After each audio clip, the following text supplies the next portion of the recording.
My sister once live-streamed my broken-down kitchen and called it Great Depression chic, while pocketing $18,000 from a fake fundraiser using my name. Hi, I'm Lauren. I bought an $800 house with my savings, money my parents expected me to give to Emily's luxury retreat.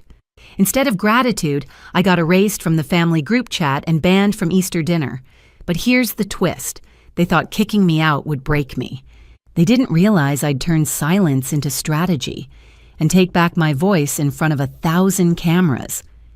Before we dive into the story, let me learn a bit about you. If you're a charming lady, please leave the number 1 in the comments.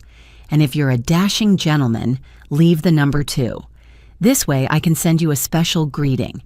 Now let's start the story together. I don't remember what kind of wine Mom poured that night, only that it was too sweet and warm by the time it reached my glass. The roast was dry. The potatoes were lumpy, but everything looked beautiful. The table perfectly set, napkins folded like swans, candles flickering against the crystal. That was the thing about our family. From the outside, it always looked like a picture worth framing. I hadn't been home in months. After a string of freelance gigs and a few health scares I kept to myself, I'd quietly slipped out of the city and into something more invisible. That Sunday, though, I came back to Portland, back to the table where I'd learned how to smile with a closed mouth, how to laugh without showing my teeth. Emily was already holding court when I arrived, her voice soft and polished, talking about her upcoming Sedona retreat like it was a spiritual rebirth. "It's not just a getaway," she said, twirling her fork through untouched kale. "It's about realignment. You can't lead others if your inner compass is broken." Mom, who had never spoken to me about compasses, beamed like Emily had invented therapy. $15,000, she said proudly, but for what she's been through, it's nothing. We're proud to help. They all looked at me then, subtle, expectant. Dad's fingers tapped lightly on his water glass. Mom adjusted her necklace. Emily offered a smile I'd seen her give to donors at her fundraising brunches. I knew what was coming. I just didn't expect it to feel so rehearsed. Carol asked, her voice carefully pleasant. "Lauren, didn't you say you'd be sending your part last week?" I didn't touch my wine. I looked at my plate, and then I said it. I didn't send anything, I bought something. The sound of forks scraping ceramics stopped mid-sentence. Even Emily's face froze, suspended in a soft, practiced smile. "You bought something?" Mom said slowly, like I'd mispronounced a word. "A house," I said. "It's a fixer-upper, but it's mine." Silence. Real silence. Not the kind where people wait for you to finish, but the kind where you've said too much, or the wrong thing, or something they can't fit into their version of you. Emily was the first to break it. "You bought a shack instead of helping me reset?" She let out a quiet laugh, equal parts pity and disbelief. "That's so on brand for you." I felt my pulse climb, but I kept my face calm. "I never promised to fund your trip. I just didn't say no out loud." Dad finally spoke. "You spent your savings on yourself." He didn't say it with anger. That would have meant he cared enough to raise his voice. He said it like a disappointment being confirmed, like a check mark in a box. "You've clearly chosen your path," he said, "and that's fine, but don't expect us to support your choices." I looked down at my half-finished meal. It tasted like cardboard now. There was no fight in me, not tonight. I took one last sip of the wine, stood up, and placed my napkin gently by the plate. No one followed me when I walked out. That night, lying on the motel bed I could barely afford, I checked my phone. The family group chat was gone. Not muted, not archived. Gone. My name had been erased, clean and without comment. A quiet delete like I was never in the thread to begin with. By sunrise, I was driving east. The farther I got from Portland, the more the air changed. It wasn't fresher, just lonelier. I crossed into Colorado as the clouds rolled over the mountains like thick wool blankets. When I pulled into Durango, the rain had started, thin, steady, and cold. The house was exactly like the listing, only worse. Peeling paint, a sagging porch, a roof that looked like it needed prayer more than shingles. But it was standing, and it was mine. All $800 of it. I shifted into park and turned off the engine. For a moment, I didn't move. I just watched the rain streak down the windshield and let the silence settle. Not the kind from my parents' house. This one was raw, unpolished, real. I opened the trunk and pulled out the fold-up chair I used for writing sessions. The metal legs sank slightly into the gravel as I set it down. It creaked when I sat. I didn't care. The rain hit my jacket in soft thuds. The mud tugged at my boots like it wanted to pull me under. But I stayed. I didn't cry. I didn't speak. I just sat there. For the first time in years, there was no performance to uphold, no family script to recite. When my phone buzzed, I didn't check it right away. I knew who it was. Eventually, I did. The message was short.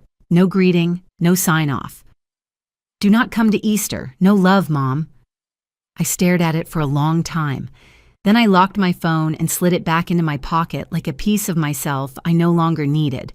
I reached for the key to the house, rough and rusted, and closed my fingers around it. The rain kept falling, steady and indifferent. I wasn't sure if I'd made the right choice, but I knew it was mine. And for now, that would have to be enough. The sound the curtain rod made when it hit the floor was louder than I expected, sharp, metallic. I sat there for a second, holding my elbow where it had grazed the wall. The sting was small, but somehow it cracked open something deeper. I had only been in the house 3 days, and already it felt like the walls knew what I didn't want to admit. This was real. The mornings in Durango weren't cruel, just indifferent. Cold air crept through the window gaps, and the floor beneath my socks was always damp. I wrapped a second sweater around my waist and went to reboil the water on the stovetop. The kettle sputtered. I poured myself a mug of instant coffee that tasted like old pennies, then leaned against the counter to sip and stare at the broken rod on the floor. I didn't know why the curtain falling bothered me so much. Maybe because I'd brought it from my first college apartment, the one place I ever lived without tiptoeing. The fabric was thin, a faded blue floral print, but I'd kept it, like I'd been keeping too many things that didn't quite work anymore. While I stood there, staring at nothing, the memories started creeping in. I didn't call them. They just came. My 16th birthday. I could still see the cake, store-bought, white frosting with pink letters. Happy birthday, Rowena. No second N. I had corrected teachers my whole life, and somehow my own family got it wrong. They blamed the bakery, laughed it off. It's just a cake, Mom said. Don't be dramatic. Callista, Emily to the world, had helped decorate the living room. There were balloons, streamers, the kind of effort that looked good in pictures. What didn't make it to the photos was what she got that year, a used Volkswagen complete with a big red bow. I got a hug and a maybe next year when I asked about driving school. I sipped the coffee, now lukewarm, and moved toward the hall closet where I'd thrown a box of old photos. Most of them were stuffed in without order. School shots, holiday cards, blurry snapshots. I pulled out a frame. The glass cracked in the corner. It was from a family picnic during my college graduation. In the picture, Emily was mid-laugh, holding up a camera. My face, barely visible, obscured behind her lens. I'd asked them to retake it. They didn't. I'll edit you in, she said with a laugh. I pressed my thumb against the edge of the glass, gently pushing aside the dust. Behind the photo, taped to the backboard, was something I hadn't seen in years. A sticky note, faded yellow, my handwriting still clear. This is not who I am. I didn't even remember writing it. But there it was, tucked behind a version of me that barely made it into the frame. That's when the phone rang. I let it buzz once, twice. I didn't move. Only when it stopped did I pull it from my pocket. Missed call. Aunt Corinne. There was a voicemail, but then her name popped up again. This time I answered. "Hey, baby," she said, voice warm and familiar, like the inside of a flannel blanket. "I saw you weren't in the family group chat anymore." I let out a small laugh. "Yeah, digitally exiled." There was a pause, not awkward, just waited. "I want to tell you something," she said, "and I hope you'll listen." I nodded, forgetting she couldn't see me. "I'm listening." "You were never the problem," she said. "You just weren't Emily, that's all. That was your only crime." I sat down on the kitchen floor, back against the fridge. The cold crept through my jeans. "I know it still hurts," she said, "and I wish I could say something to make it not, but I can't." "It's not just the hurt," I said quietly. "It's the clarity, realizing they didn't forget me, they just didn't want to see me." Corinne didn't say anything at first, just breathed softly on the other end. "Sometimes," she finally said, "people build a version of family that only works if you're quiet, if you don't ask for more, if you stay small." I didn't respond. I didn't need to. Her words slid into the spaces I hadn't dared to name. When the call ended, I stayed there for a while, listening to the soft tick of the fridge that didn't work, letting the silence settle around me, not like punishment, but like shelter. The house wasn't warm. It wasn't comfortable, but it didn't ask me to disappear, and that, in its own strange way, felt like love. My phone buzzed again. This time, it wasn't Aunt Corinne. Voicemail from Mom.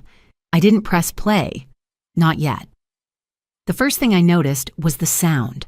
Not the usual creaks of the floorboards or the wind whistling through the gaps in the windows, but something sharper, an artificial chirp, rhythmic and cheerful.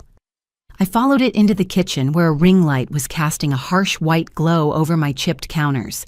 Callista stood in the center of it all, full face of makeup, speaking into her phone like she was hosting a morning show. I hadn't even known she'd unpacked. "And this is where my sister's been staying," she cooed. "It's a bit of a fixer, but we love a transformation, don't we?" I stood frozen at the doorway, coffee mug in hand, the steam curling upward like it was trying to escape too.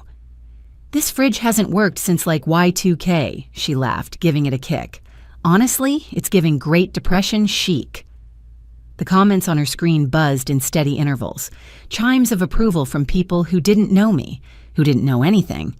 One popped up. "Is that really your sister? She looks like a squatter." Callista didn't even blink. She turned the camera toward me. "Yep, that's her." Something inside me clicked. Not snapped. Clicked. Like a switch being flicked after a long time in the dark. I walked across the room and gently but firmly took the phone from the tripod. The suction of the pop socket pulling free was the only sound. Callista gasped, half a beat too late. "What are you doing?" she said, half whining, half pleading. I looked at her steady. "You want content?" I said. "Get out before I give them the real story." Her mouth opened, then closed. She reached for the phone again. I stepped back. "You don't get to use my life like this. Not anymore." Her expression shifted, one I knew well. She layered on the confusion, the hurt, the fake softness. "I was just trying to help," she said. "People care. They might donate or something. It was for you." I handed her the phone like it was a receipt she didn't want. "Get out." She sniffed, collected her makeup bag with a dramatic sigh. As she walked past me, she made sure to say it loud enough for the imagined audience still lingering in her mind. This is what I get for trying to be a good sister. The door closed behind her with a soft, self-important thud. I stood there a long moment, hand still slightly raised from where I'd handed her the phone. The light from the ring device buzzed faintly. I unplugged it. That night, I couldn't sleep. I sat on the couch with an old quilt wrapped around my legs, scrolling aimlessly. That's when I saw it.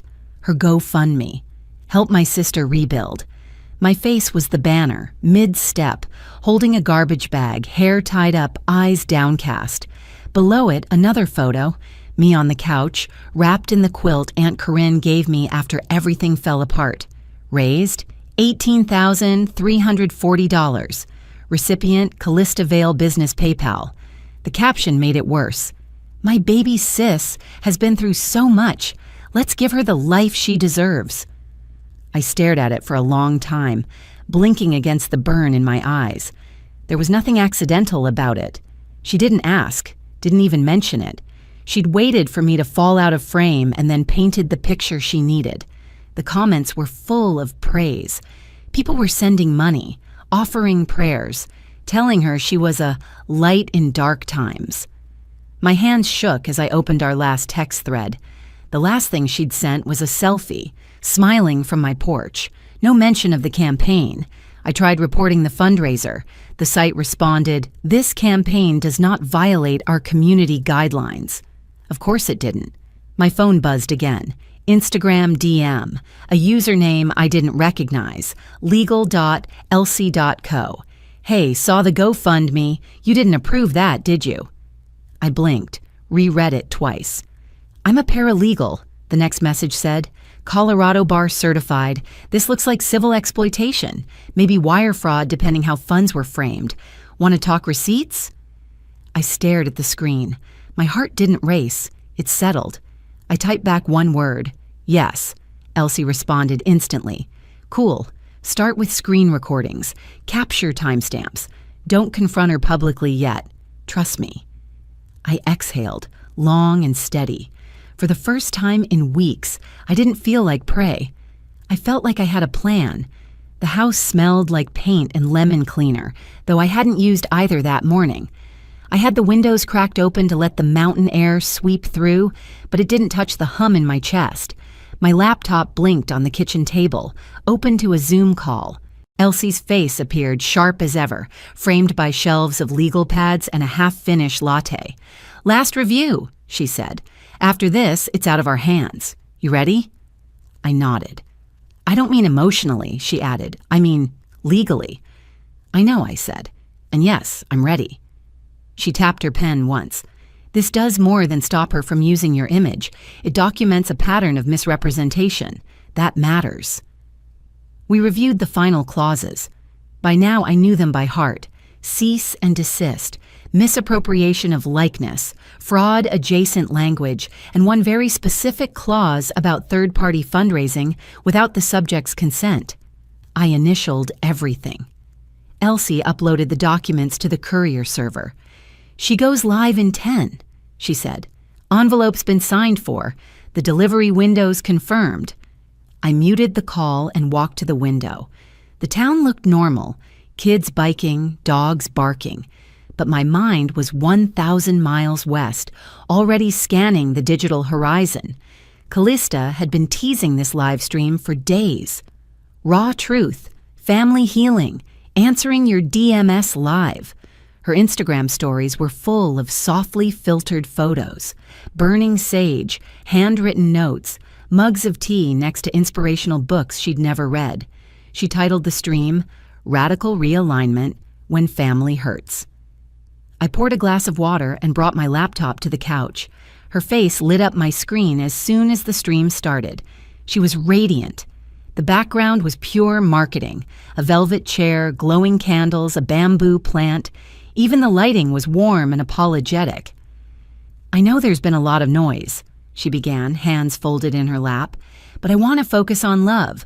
Love for the people who shape us, even when it's hard." The comments rolled in like waves.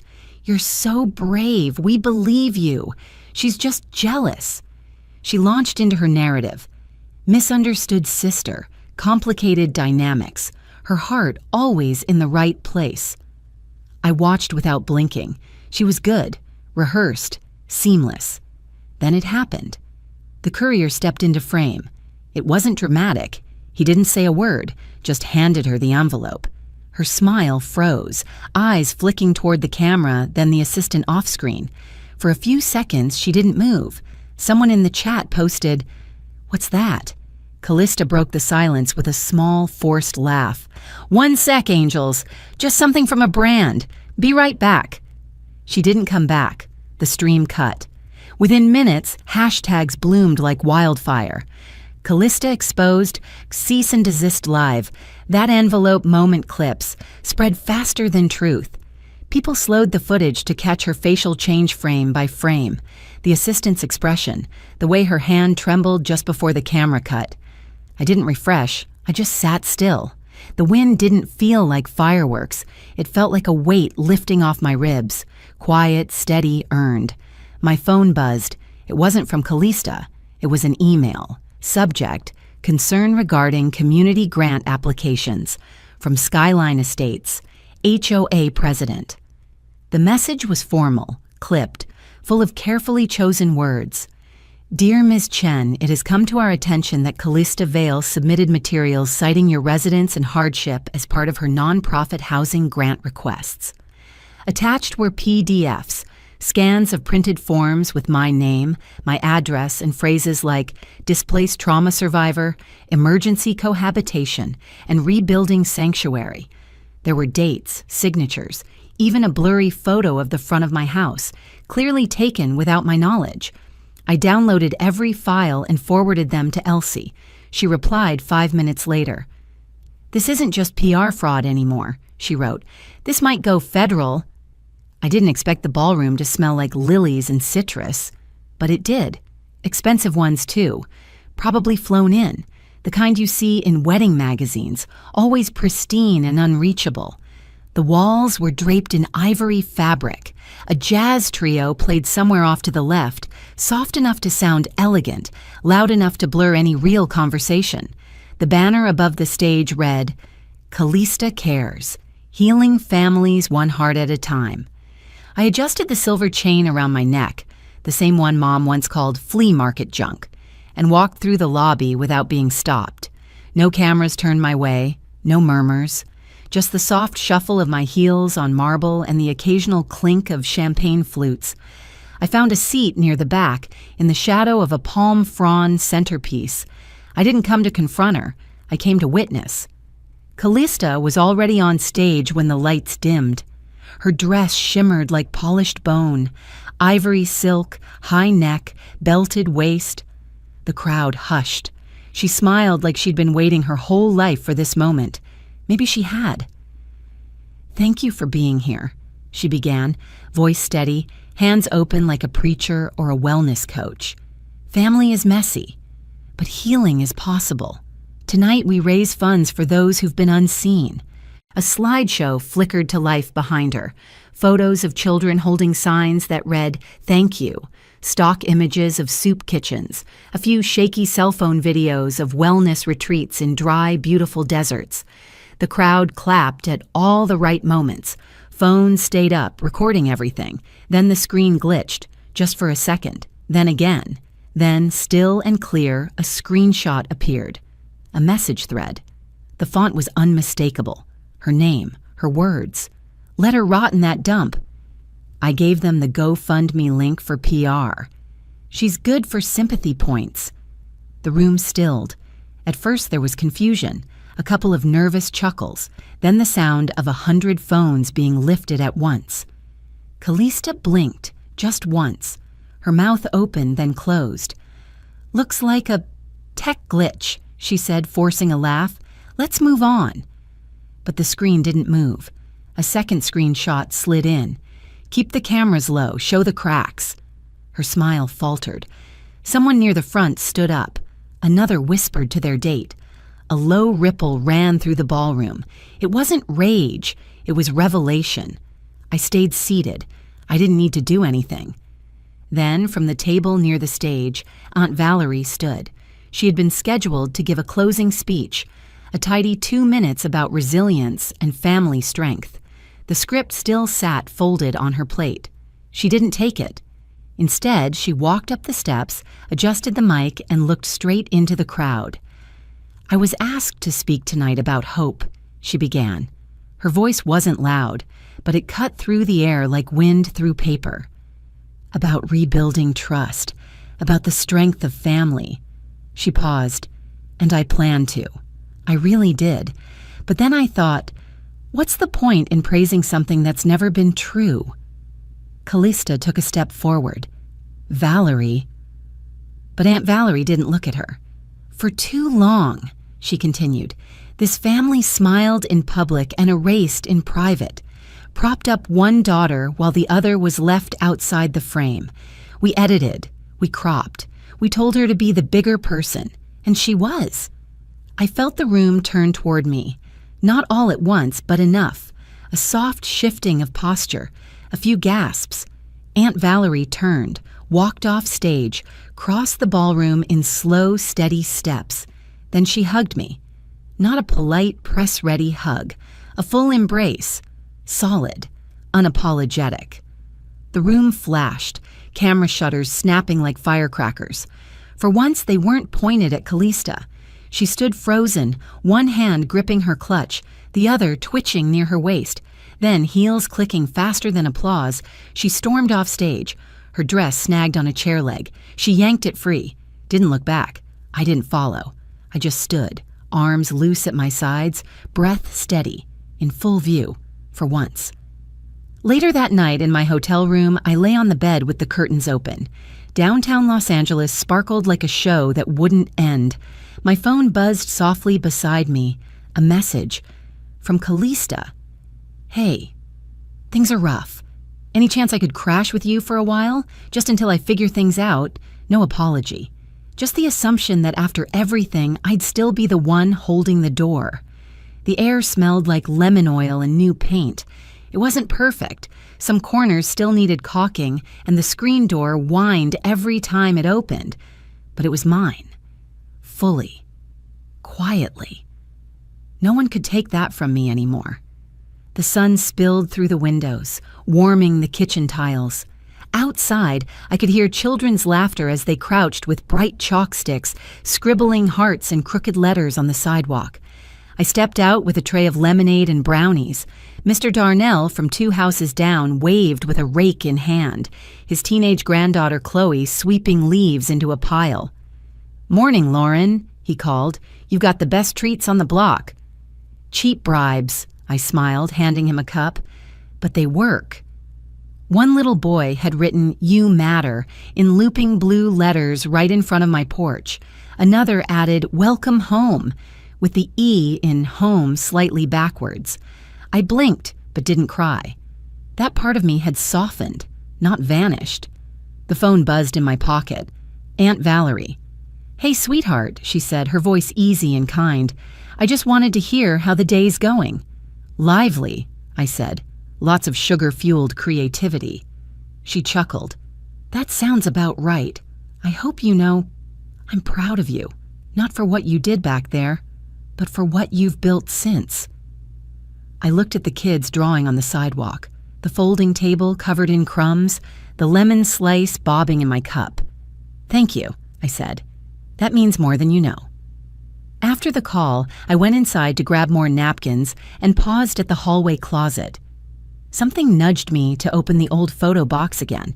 Near the bottom, I found a bent, slightly faded picture from my 3rd grade school play. Cardboard crowns, glittery wings. I was barely visible, off to the side.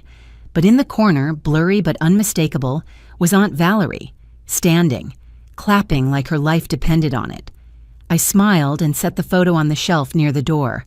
Then came the buzz. Callista. Her message was short. Not angry, not apologetic. "We're family. Don't shut me out." I stared at it for a long while. She hadn't said sorry, hadn't asked what she'd done or what she could fix, just assumed I'd leave the door cracked, waiting. I took a breath, slow and full, and typed back. "There's no space for lies here anymore. I wish you peace." That was it. I didn't send more. I didn't reread it. I just hit send. Then I walked to the inside of the front door, where a sticky note from months ago still clung faintly. I peeled it off. In its place, I wrote a new one. "This is who I am." Outside, the wind tugged gently at the edges of the welcome mat. A girl in pigtails was chalking a crooked sun just below the steps. Her friend added tiny birds. They looked up and waved. I waved back. They wanted a key, but I'd already built a door.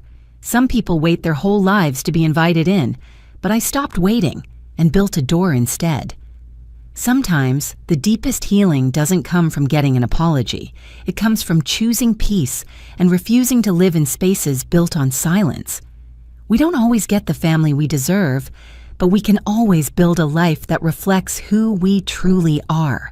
If this story reminded you of a moment you had to choose yourself, I hope you'll share it.